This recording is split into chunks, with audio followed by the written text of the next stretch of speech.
J'ai connu le basket fauteuil par le multisport de Créteil et j'ai emmené ma fille. Et là, l'USC multisport, on m'a dit qu'il existait une équipe de basket fauteuil et on m'a demandé si je voulais faire du basket fauteuil.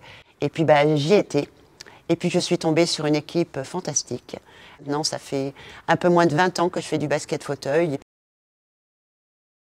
Alors avec la ville de Créteil, j'ai fait beaucoup de choses. J'ai été parent d'élèves au niveau du collège, j'ai été bénévole au niveau du Montaigu pour leur donner un coup de main pour tout ce qui est accessibilité.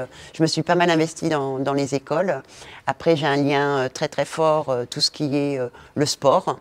Je suis toujours dispo s'il y a besoin d'un coup de main. C'est vraiment une ville pour moi qui est le symbole de l'insertion, mais l'insertion dans un sens très global et sportif, et par l'éducation, et par des projets, par les associations. C'est l'occasion ou jamais de dire à tout le monde de faire du sport, et surtout en tant que porte-flamme handicapé, de dire mais allez-y, maintenant vous avez la chance. Moi il y a 30 ans, on ne me proposait pas de faire du sport. C'était quelque chose qui était totalement tabou.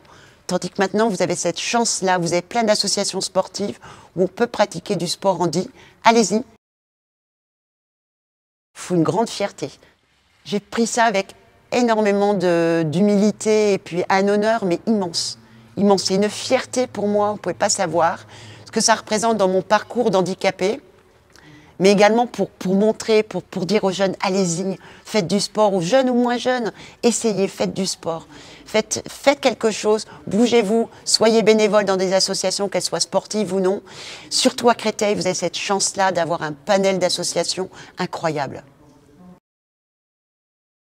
La ville de Créteil est en train d'organiser les choses en grand et ça va être magnifique et il ne faut pas louper ce moment-là.